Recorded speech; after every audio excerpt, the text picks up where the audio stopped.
नमस्कार.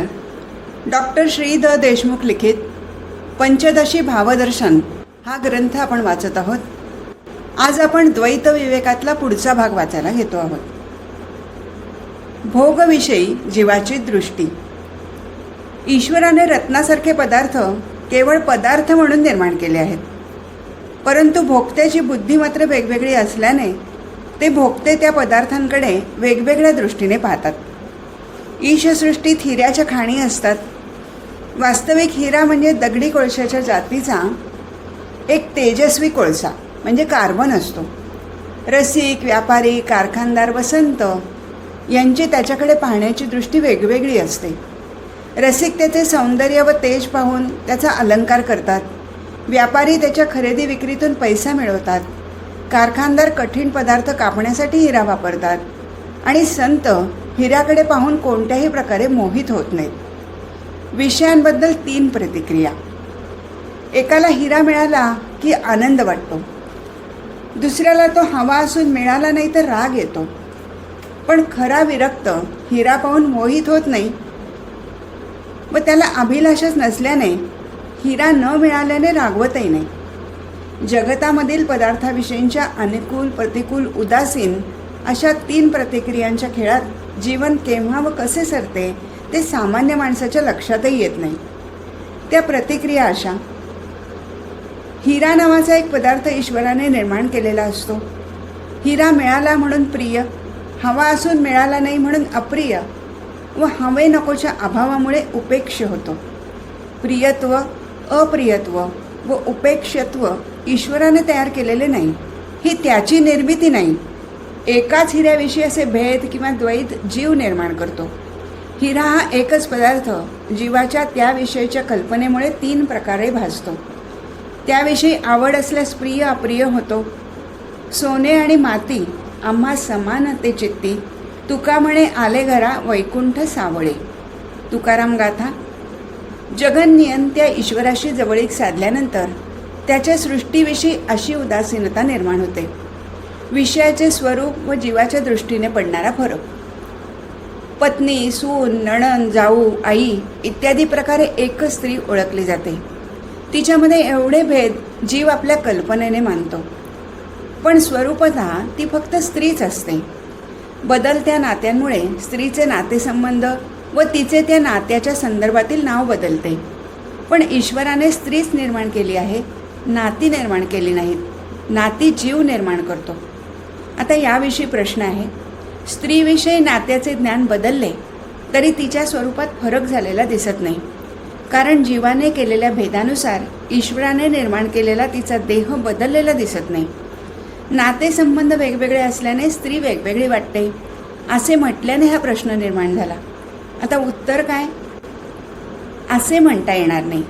ईश्वराने केलेली स्त्री आस्ती मासाचीच असते. ती असते तशीच असते, पण नात्यांप्रमाणे मनात ठसून राहिलेली स्त्री मात्र भिन्न असते. आस्ती मासांची ईश्वराने निर्माण केलेली स्त्री एकच असते, पण जी एका मुलाची आई असते तीच त्या मुलाच्या पित्याची पत्नी असते.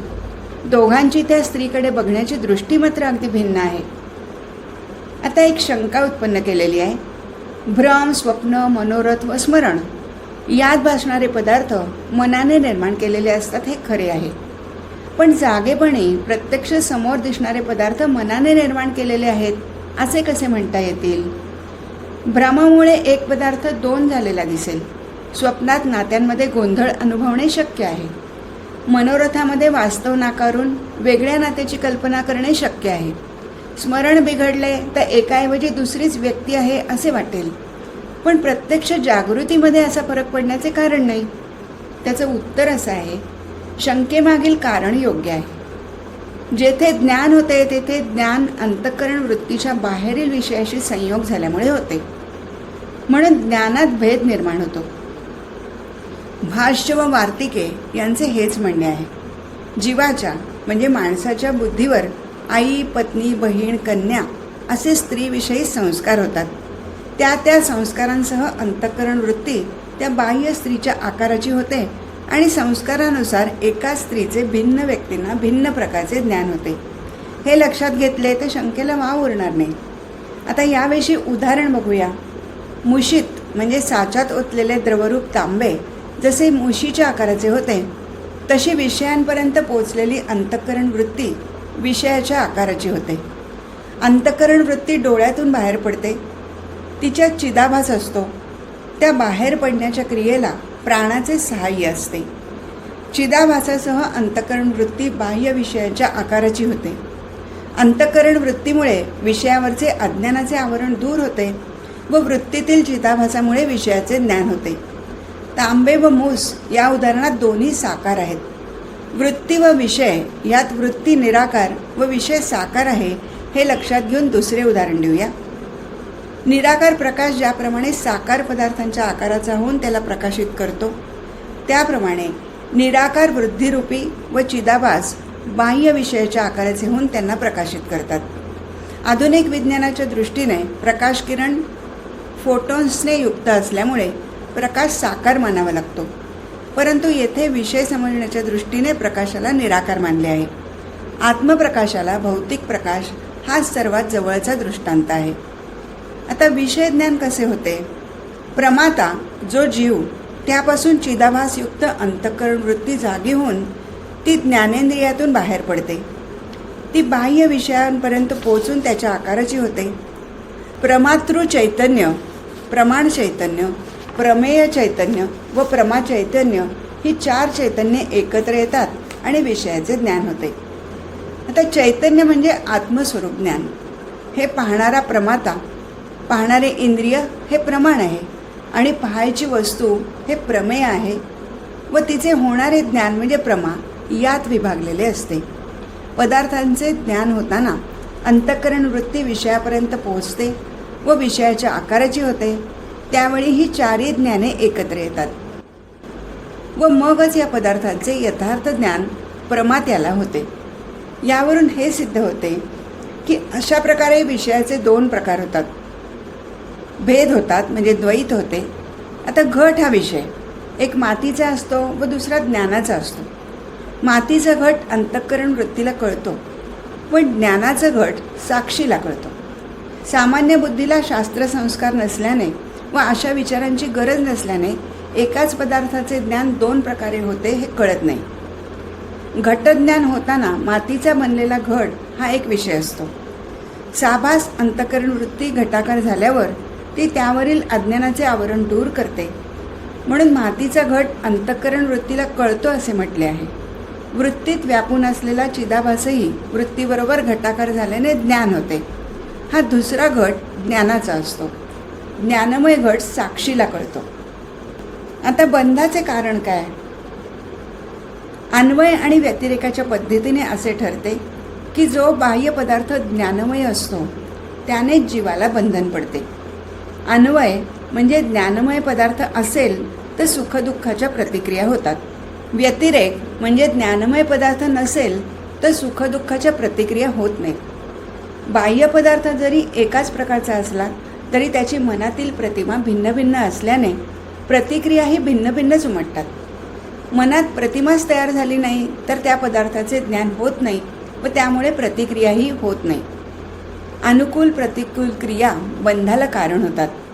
बाहेरील पदार्थ नसला तरी स्वप्नासारख्या अवस्थेत प्रत्यक्षात नसलेल्या पदार्थाचे जीवावर बंधन होते. पण बाहेरील पदार्थ असूनही समाधी, गाढ झोप, मूर्छा अशा अवस्थेत तो पदार्थ बंधनकारक होत नाही. अनुकूल व प्रतिकूल प्रतिक्रिया व त्यांनी होणारे सुखदुःख हेच बंधन आहे. स्वप्नात दिसणारा पदार्थ प्रत्यक्षात नसतो तरी त्याच्यामुळे लोभ, भयादी प्रतिक्रिया होतात. गाढ झोपेत मात्र सभोवती पदार्थ असले तरी त्या पदार्थाची मानस प्रतिमा तयार होत नसल्याने प्रतिक्रिया होत नाही. स्वप्नात मानस प्रतिमा तयार होतात. गाढ झोप व समाधी इत्यादीत होत नाहीत. हाच मुख्य फरक आहे. यासाठी पुढील 2 श्लोकात उदाहरण सांगतायत. स्वतःचा मुलगा दूर देशात गेला असता तो मुलगा जिवंत असूनही जर कोणी दुष्टाने तो मेल्याची बातमी सांगितली तर मुलगा मेला असे समजून तो पिता आक्रोश करू लागतो.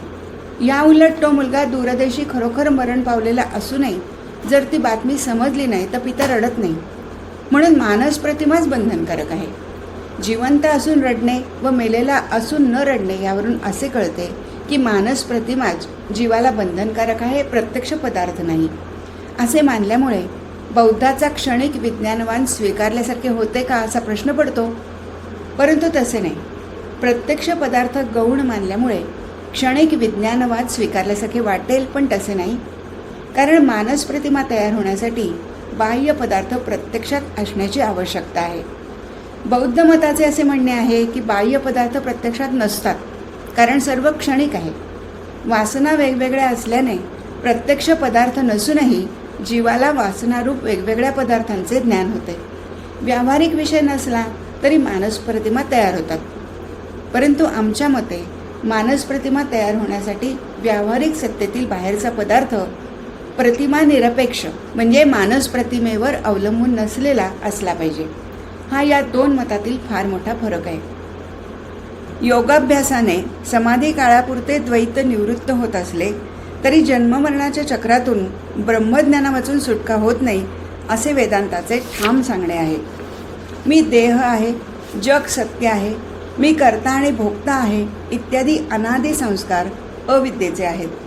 निरोध करून केवळ अंतःकरण लीन झाल्यामुळे समाधीमध्ये होणाऱ्या तात्कालिक द्वैत निवृत्तीमुळे ते नष्ट होत नाहीत. समाधी उतरताच पुन्हा सर्व पूर्वसंस्कार जसेच्या तसे जागे होतात व अविद्या म्हणजेच अज्ञान निवृत्त न झाल्याने पुनर्जन्म होतो. यासाठी त्या संस्काराच्या उलट असलेले मी ब्रह्म आहे, जग कल्पित आहे, आत्मरूप मी कर्ता किंवा भोगता नाही असे वेदांताचे संस्कार सतत करीत राहणे आवश्यक आहे. ज्ञानदेव तो कैवल्यम यो वा एतामेव वेदापहत्य पाप्मानम अनंते स्वर्गे लोके जेये प्रतितिष्ठती केनोपनिषद तम वेद्यम पुरुषम वेद यथा मावो मृत्यू परिव्यथा इति प्रश्नोपनिषद इत्यादी श्रुती निश्चयपूर्वक असे सांगतात.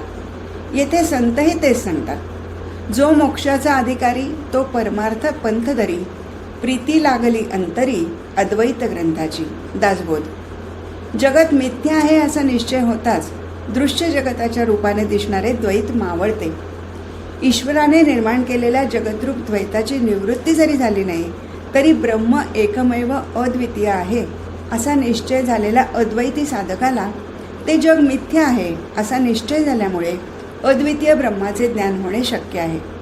ब्रह्मानुभवामुळे द्वैताचा निराश झाला तरी ईश्वराने निर्माण केलेले व्यावहारिक सत्तेतील जग नष्ट होत नाही. प्रलयकाली जग अनायसे नष्ट होते. गाढ झोपेमध्ये देहासह सर्व जगताचे भान होत नाही, म्हणून स्वदेहासह दृश्य जगताचा बाध करणे हेच मोक्षाचे साधन आहे. बाध करणे कधी शक्य नाही ते सांगतात.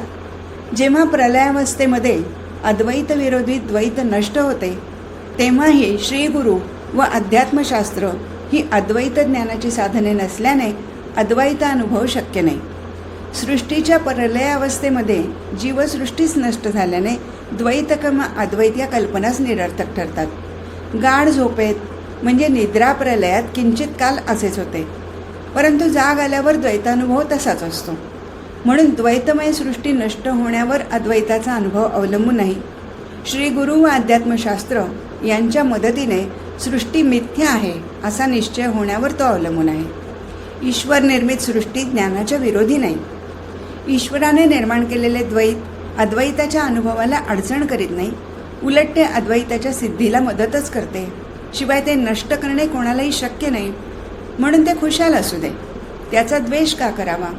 श्री समर्थ म्हणतात, मायेकरिता माया दिसे, मायेकरिता माया नासे, मायेकरिता लाभ असे परमार्थ स्वरूपाचा. आत्माराममधला आहे. ईश्वराने ज्याप्रमाणे बद्धांचे बंधन वाढवण्यासाठी सामग्री तयार केली आहे त्याचप्रमाणे मुमुक्षूंच्या मोक्षाचीही व्यवस्था केली आहे. उदाहरणार्थ, जीवाला वासनेनुसार भोग भोगता यावेत म्हणून ईश्वराने त्याला बहिर्मुख करून ठेवले आहे. त्याची अंतरात्म्याची ओळख करून घेण्याकडे प्रवृत्ती होणार नाही अशी व्यवस्था केली आहे. त्याचबरोबर ईश्वराने जीवाला मनुष्य शरीर देऊन त्याच्या मुक्तीचीही व्यवस्था केली आहे. त्याचा उपयोग करून घेणाऱ्याचे कल्याण होते, ती संधी दवडणाऱ्याचा नाश होतो. जसे या मनुष्य शरीरात ब्रह्म जाणले तर त्यात कल्याण आहे, न जाणले तर मोठीच हानी आहे. सर्व भूतमात्रात ब्रह्म व्यापून उरले आहे हे कळणाऱ्याला या लोकातून सुटका होऊन मोक्ष मिळतो. आता जीवकृत द्वैत.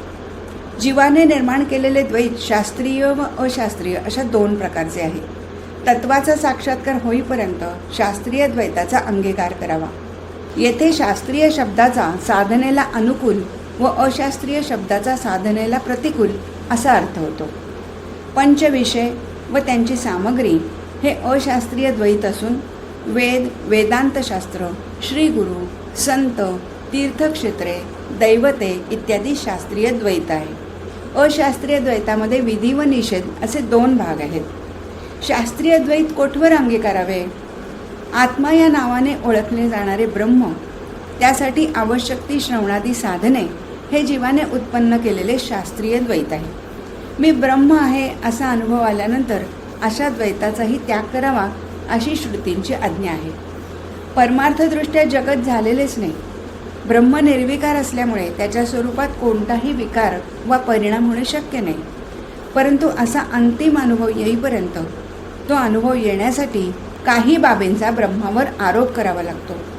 ईश्वर, अवतार, वेद, श्रीगुरु, श्रवण, मनन, निधिध्यासन, भजन, नामसाधना, तीर्थयात्रा, व्रतवैकल्ये, पारायणे इत्यादिकांचा यात समावेश होतो.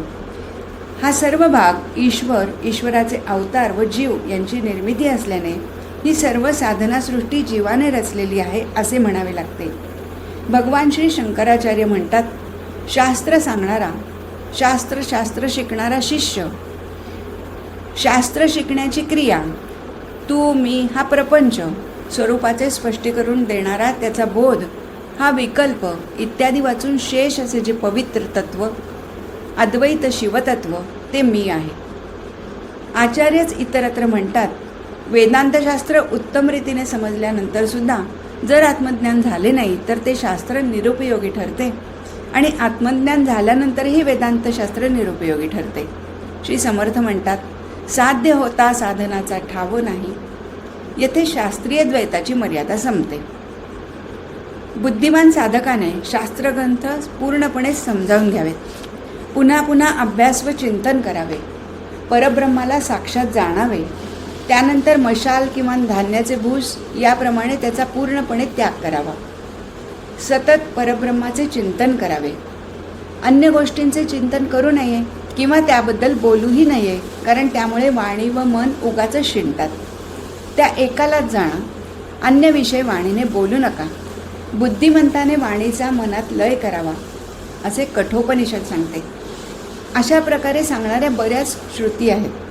धान्याच्या कणातील दाणे पक्के तयार होईपर्यंत वरच्या टरफलाची गरज असते, पण दाणे तयार झाल्यावर ते टरफल पूर्णपणे निरुपयोगी असते, म्हणून शेतकरी ते फेकतो व दाणे घेतो.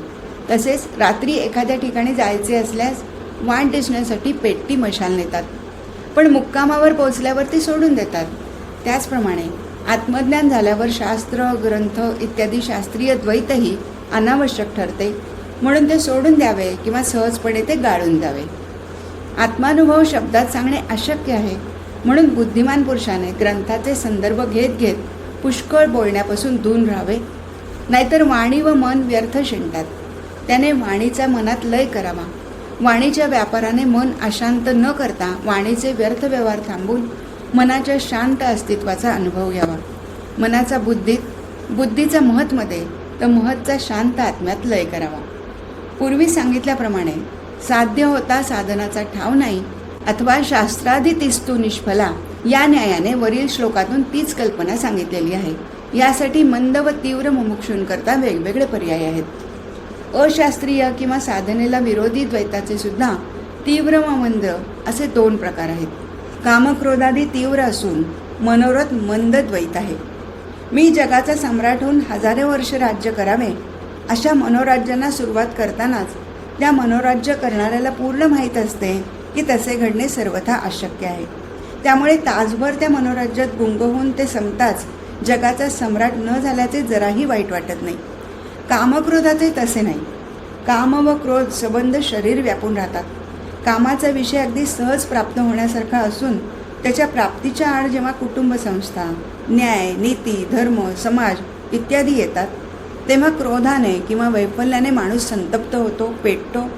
क्रोधाने मोह, मोहाने स्वरूपाचे विस्मरण, बुद्धिनाश व सर्वनाश अशी अधोगती होते. यापुढे मंद व तीव्र मुमुक्षूंसाठी वेगवेगळे पर्याय आहेत. शम, दम, उपरम, श्रद्धा, तितिक्षा व समाधान अशी 6 साधने शास्त्रात सांगितली आहेत. म्हणून आत्मानुभवासाठी दोन्ही अशास्त्रीय द्वैते दूर ठेवावीत. मना कल्पना कल्पिता कल्पकोटी, नवे रे नवे सर्वथा राम भेटी. शम, दम व उपरमाने कामाचा त्याग होतो. शम, दम व उपरम ही ज्ञानयोगाची साधने आहेत. प्रेमाने वृत्ती विठ्ठलाकार झाल्याने शमदमादी सहजच साधतात. मनोरथही थांबतात. काम, क्रोध, लोभ, नासे, तृष्णा, माया गाता गुणतया विठोबाचे असे श्री तुकाराम महाराज म्हणतात. ज्ञानानंतर द्वैताविषयीची काय भूमिका असावी? जीव ब्रह्मैक्याचा अनुभव आल्यानंतरही त्या द्वैताचा त्याग करावा. त्याने जीवनमुक्ती स्थिती सिद्ध होते. ज्याला कामादिकांचा त्रास असतो तो कधीच मुक्त होणार नाही. मोक्षापूर्वी मुक्तीसाठी व मोक्षानंतर जीवनमुक्तीच्या आनंदासाठी द्वैताला दूरच ठेवावे. कोणी जर शंका घेईल की देहपातानंतर पुन्हा जन्माला यावे लागले नाही म्हणजे झाले, जीवनमुक्तीचा आग्रह कशासाठी? तर त्याला टेहळणीच्या सुरात उत्तर देतात. जीवनमुक्ती मला मिळाली नाही तरी चालेल, पुन्हा जन्माला न आल्याने मी कृतार्थ होईन. मग तू जन्माला आल्याने तरी काय बिघडणार आहे? किंवा तुला स्वर्ग मिळाला तरी तू कृतार्थ होशीलच. बहुतेक मुमुक्षूंच्या अंतर्मनात एका कोपऱ्यात विषयासक्ती दडलेली असते. तिच्यासह जो मोक्ष मिळण्यासारखा आहे तो त्यांना हवा असतो. त्यासंबंधी संतांनी काही निर्णय दिले असून ते साधकाला क्रमाक्रमाने उन्नतीकडे नेतात. विधी ते पाळीत, निषेधाते गाळीत, मज देऊन जाळीत कर्मफळे. ज्ञानेश्वरी, ज्या आश्रमात जे भोग विहित आहेत त्यांचा भोग घे. निषिद्ध भोग घेऊ नको. मी भोगता असे म्हणू नको. तैसे भोगा आतून निगता, चित्त मज माझी रिगता, हळूहळू पंडूसुता मीची होईल. ज्ञानेश्वरी, दिवसातून थोडा वेळ तू श्रीकृष्ण चिंतनात घालवण्याचा परिपाठ ठेवलास तर त्या चिंतनात तुझ्या चित्ताला कृष्णसुखाचा अनुभव आल्याने त्याला भोगसुखाचा कंटाळा येईल. ते भोग सुटल्यावर चित्त कृष्णरूप होईल. इंद्रिये न कोंडी, भोगाते न तोडी. इंद्रियांचे दमन करून भोग सोडण्याची जरूर नाही, पण परी मने वाचा देहे, जैसा जो व्यापार होये तो मी करीत आहे ऐसे न म्हणे. मन, वाणी आणि देह यांनी जो व्यवहार होईल तो मी करीत आहे असे म्हणू नको. राम म्हणे भोगी त्यागी, कर्मन लिपे त्या अंगी. तुकाराम महाराज, भोग व त्याग घडत असताना श्रीरामाचे चिंतन असेल तर त्या भोगकर्माचा त्या साधकाला लेप लागत नाही. शास्त्र कठोर असते, संत दयाळू असतात. येथे शास्त्र साधकाला हिणवून विचारते की जीवनमुक्ती वाचून तुझे अडले नसेल तर पुन्हा जन्माला येऊन तरी काय बिघडणार आहे? कारण तेव्हाही तुला भोग मिळतीलच किंवा स्वर्गभोगसुद्धा तुला चालतीलच की. पण संत मात्र यावर उपाय सांगतात. कोणतेही भोग असले तरी ते शेवटी दुःखच देणारे असतात. फार मोठ्या पुण्याईने मिळणारा व ते संपताच खाली जावे लागणारा स्वर्ग स्वीकारण्यासारखा नाही असे जर म्हणशील तर अत्यंत दोषमय भोगाचा समूह टाकाऊ ठरत नाही का? क्षीणे पुण्ये मर्त्य लोकम विशंती असे गीता स्वर्गाविषयी म्हणते. त्यामुळे तो त्याज्य ठरतो. भोग तर त्याहून वाईट म्हणजे सतत दुःख देणारे असल्याने ते अगदीच टाकाऊ ठरतात. समर्थ म्हणतात, विषयजनित सुखे सौख्य होणार नाही. भोगाने सुख मिळते असा जीवाला भ्रम होतो. लक्ष्मण गृहकला म्हणतो, सुखमध्ये स्थितम दुःखम, दुःखमध्ये स्थितम सुखम, उभयोः एकरूपत्वात् अलंघ्य दिनरात्रीवत. दिवसामागून रात्र जशी अनिवार्य आहेत त्याप्रमाणे सुखामागून दुःख व दुःखामागून सुख येतच राहतात. कारण त्यांचे आत्मसुखापासून दूर असणे सारखेच आहे. कामादिकांचा पूर्ण त्याग आवश्यक आहे. जीव ब्रह्मैक्याचा अपरोक्ष अनुभव आल्यानंतरही जर कामादिकांचा संपूर्ण त्याग केला नाहीस तर विधी व निषेध सांगणाऱ्या धर्मशास्त्राला तू धाब्यावर बसवशील व मनमानी वागू शकशील. जीवनमुक्ताची इच्छा हाच विधी, त्याचे स्वैरजीवन हीच समाधी किंवा निस्त्रैगुण्ये पथी विचारत को विधी को निषेध. हा अष्टावक्र गीता. त्रिगुणातीत जीवन जगणारा विधिनिषेधातीत असतो अशी शास्त्राची वचने असली तरी श्री ज्ञानदेव म्हणतात, मार्गाधारे वर्तावे विश्व हे मोहरे लावावे, अलौकिक नोहावे लोकाप्रती. जीवनमुक्ताकडे व पर्यायाने परमार्थशास्त्राकडे पाहण्याची जनसामान्याची आदराची बुद्धी असते. जीवनमुक्त स्वैर वागू लागला तर त्यांच्या मनात परमार्थाविषयी तिरस्कार निर्माण होतो. म्हणूनच जो अद्वैतरूप आत्माच होऊन राहिला आहे तो जर मनाला येईल तसे वागू लागला तर तो आत्मदर्शी व कुत्रे यात घाण खाणे व न खाणे इतकाही फरक उरणार नाही. सुखरूप आत्मा मी आहे असा दृढ व कायमचा निश्चय झाल्यानंतर विहित भोगाचीही प्रवृत्ती कमी होते. मग निषिद्ध भोगाकडे ती कशी जाईल? विहित किंवा निषिद्ध भोगाकडे होणारी प्रवृत्ती सुखासाठीच असते. येथे जीवनमुक्ताच्या प्रारब्धाचा मात्र विचार करावा लागेल. तो केल्याशिवाय संतांच्या चरित्रातील काही कोडी उलगडणार नाहीत. उदाहरणार्थ मुक्तीनंतरही श्री एकनाथ महाराजांनी व श्री तुकाराम महाराजांनी केलेला संसार. भगवान श्री शंकराचार्य असे म्हणतात की जीवनमुक्ताला भोग भोगण्याचे प्रारब्ध असू शकते. जीवनमुक्त योगाभ्यासात घडलेला दिसो की भोगात रमलेला दिसो त्याविषयी एकनाथ महाराज म्हणतात, अथवा तो इंद्रिय संगती, दैवे अनेक विषय प्राप्ती, भोगिताही अहोरात्री, ब्रह्मस्थिती भंगेना. एकनाथी भागवत. अर्थ स्पष्ट आहे. अध्यात्मशास्त्र हे असे शास्त्र आहे की त्याचे फळ मिळाल्यानंतर काय होणार आहे व काय होणार नाही याची स्पष्ट कल्पना आली पाहिजे. येथे आग्रहीपणे एखादी भूमिका घेण्याचा किंवा कोणाचे समर्थन करण्याचा किंवा शास्त्राचा आधार घेऊन कोणाची निंदा करण्याचा प्रश्नच येत नाही. मी मुक्त आहे असा भ्रम झाला तर आत्मानुभव येण्यासाठी मनाच्या कामादी दोषामुळे तू त्रस्त होत होतास.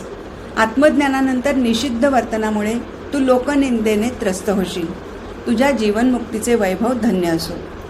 जीवन जर त्रस्त होण्यातच जाणार असेल तर मग मोक्षसाधनांचा अधिक त्रास का सोसावा?